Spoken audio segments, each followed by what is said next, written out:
tudo certo? Então, vocês já devem ter consigo o material que a Débora disponibilizou, certo? Vocês receberam as páginas 13 e 14, ok? São dessas páginas que a gente vai conversar um pouquinho hoje, tudo bem? Vamos adiante então. Nono ano, Introdução à Cinemática, as folhas 13 e 14, ok? Inicialmente, a gente tem que dar uma conversadinha sobre o que é cinemática. Cinemática é a parte da física que estuda o movimento de um corpo sem se preocupar com a causa desse movimento. Vou citar um exemplo de um problema que vocês venham a resolver dentro do conteúdo de cinemática, né? Um corpo está em movimento.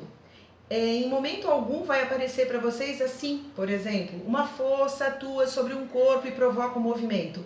Porque nesse momento em cinemática não nos importa, não nos interessa quem provocou o movimento. A gente estuda apenas o movimento, ok?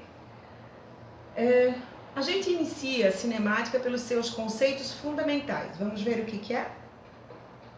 Movimento e repouso. Eu vou fazer 3 perguntas para vocês. Primeira, os meus óculos estão em repouso ou movimento? Pergunta 2. Meus óculos estão em repouso ou em movimento em relação ao meu rosto? Pergunta 3. Meus óculos estão em movimento ou em repouso em relação ao sol? Voltando um pouquinho na pergunta 1, meus óculos estão em movimento ou em repouso? No geral, no nosso dia a dia, vocês responderiam rapidamente, está em repouso? Ou se eu estivesse caminhando pela sala, talvez vocês dissessem, ele está em movimento. É muito importante que a gente preste atenção no referencial adotado para que a gente possa dizer se um corpo está em movimento, se ele está em repouso, nesse caso, meus óculos. Quando eu digo na pergunta 1, então, meus óculos estão em repouso ou movimento? A gente não tem como responder fisicamente a essa pergunta. Olha a número 2. Meus óculos estão em movimento ou em repouso em relação ao meu rosto? O tempo está passando e, em relação ao meu rosto, o óculos não muda de posição. Isso caracteriza o repouso. Agora, olha só a pergunta 3. Meus óculos estão em movimento ou em repouso em relação ao sol? Com o passar do tempo, mesmo que eu permanecesse aqui onde eu estou, durante algum tempo, durante um dia, 2 dias, os meus óculos estariam em movimento em relação ao sol. Por quê? Porque a posição dos meus óculos em relação ao sol, com o passar do tempo, muda, ok? Então, um corpo estará em movimento sempre que mudar de posição no decorrer do tempo, em relação a um referencial adotado. Anteriormente, nós adotamos o meu rosto como referencial, na pergunta 2, o sol como referencial, na pergunta 3. Estará em repouso sempre que sua posição se mantiver a mesma, a posição constante no decorrer do tempo, também em relação a um referencial adotado. Tranquilo?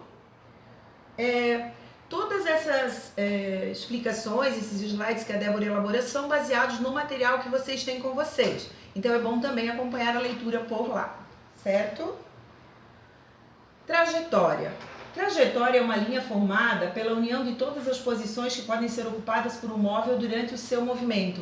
Um exemplo bem legal de trajetória é quando nós caminhamos na areia da praia e as nossas pegadas vão ficando na areia. Isso ali caracteriza a nossa trajetória. Uma trajetória pode ser em linha reta, ela pode ser em espiral, ela pode ser parabólica, ela pode ser circular. Voltando um pouquinho aqui, na página 13 de vocês têm exemplos ilustrados com figuras, até falando dessas trajetórias, das possibilidades de tipos de trajetória que nós temos. Continuando, posição ou espaço. Nós podemos falar em posição que um corpo ocupa, o espaço que esse corpo ocupa. A representação de posição é a letra S minúscula. No S, a unidade de medida de posição ou espaço é o metro. O que vem a ser a posição?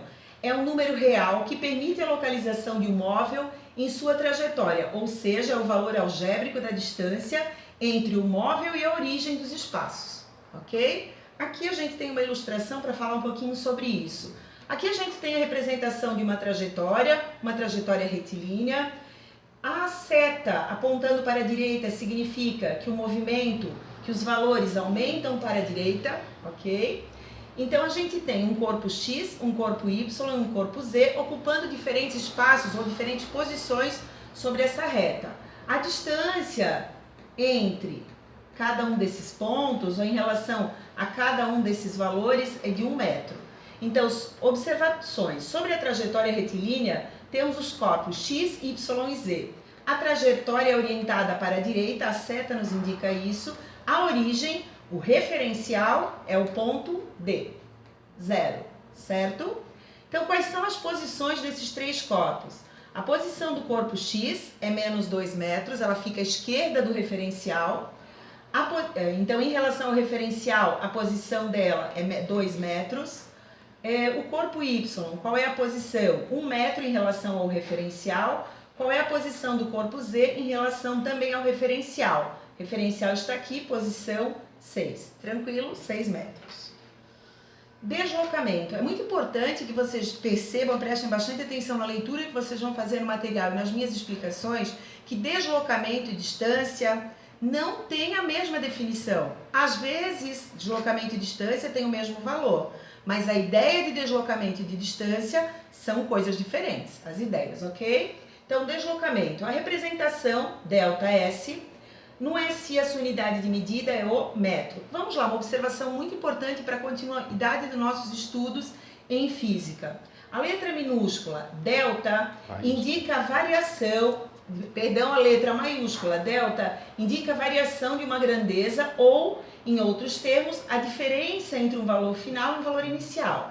Então, de uma grandeza qualquer. Então, delta significa algo final menos algo inicial. Aqui poderia ser uma variação de tempo, uma variação de posição, uma variação de temperatura e assim por diante. Vamos ver na sequência então. Como nós estamos falando em deslocamento, a gente tem aqui uma variação de posição é igual à posição final menos a posição inicial. Isso aqui é a representação matemática da ideia de deslocamento. O que é deslocamento? Como é que nós podemos falar sobre deslocamento? Quando um corpo varia sua posição no decorrer do tempo, pode-se dizer que esse corpo sofre um deslocamento, que é a diferença entre a posição final e a posição inicial. Então aqui a gente tem uma relação matemática para conseguir depois resolver os probleminhas. Adiante, um exemplo. É um exemplo bem tranquilinho, aqui a gente tem uma representação de uma reta de 1 metro de diferença entre cada um dessas referências, dessas marcações. Então aqui a gente tem um bonequinho numa posição inicial, aqui a gente tem um bonequinho numa posição final. Posição inicial dele, 0. Posição final dele, 4. Qual seria o deslocamento desse bonequinho nesse intervalo? Então, o deslocamento dele, a variação de posição dele, a posição final, 4 metros, menos a posição inicial, que para o nosso exemplo é 0, 4 metros. Eu poderia perguntar aqui para vocês qual foi a distância que esse bonequinho percorreu. Vocês diriam para mim 4 metros, ok? Aqui vale uma observação importante. Nesse caso, o deslocamento e a distância percorrida pelo bonequinho coincidem, são as mesmas. Mas se eu dissesse para vocês assim, esse bonequinho saiu da posição 0, caminhou até a posição 4 e voltou à posição 0 metros. Qual seria o deslocamento? Para onde é que ele parou? Na posição 0. Qual é a posição inicial dele? 0. Qual é a posição final dele? 0. Qual é o deslocamento? 0. Mas qual foi a distância que ele percorreu? Ele veio do 0 até o 4, percorreu 4 metros e retornou ao 0. Então aqui a distância que ele percorreria, para essa observação que a Débora está fazendo para vocês, seria 8 metros. Certo? Muita atenção. Nem sempre a distância percorrida coincide com o deslocamento. Vamos adiante. Ponto material e corpo extenso. Aqui a gente poderia pensar, tem até um exemplo no material impresso de vocês. A gente pode imaginar um transatlântico lá em meio ao oceano. Lá as dimensões dele em relação ao oceano são muito pequenas. A gente diz que essas dimensões são desprezíveis. Agora imaginem esse mesmo transatlântico ancorado num porto. Vocês concordam que em relação ao porto as dimensões do transatlântico devem ser levadas em consideração? Aqui tem a definiçãozinha, uma explicaçãozinha para vocês que diz: Ponto material é todo o corpo cujas dimensões são desprezíveis em relação ao referencial adotado. Um corpo extenso é todo o corpo cujas dimensões não podem ser desprezadas em relação ao referencial que a gente adotou para um determinado estudo que possa surgir para a gente. Certo? Por hoje era isso. Essas são as explicações. Eu queria que vocês resolvessem as atividades da folha 15, da número 1 a 7. E o Tira Dúvidas vai acontecer na videoaula do dia 17, na sexta-feira. Ok? Deixa eu só conferir com vocês aqui o horário da nossa aula de sexta-feira.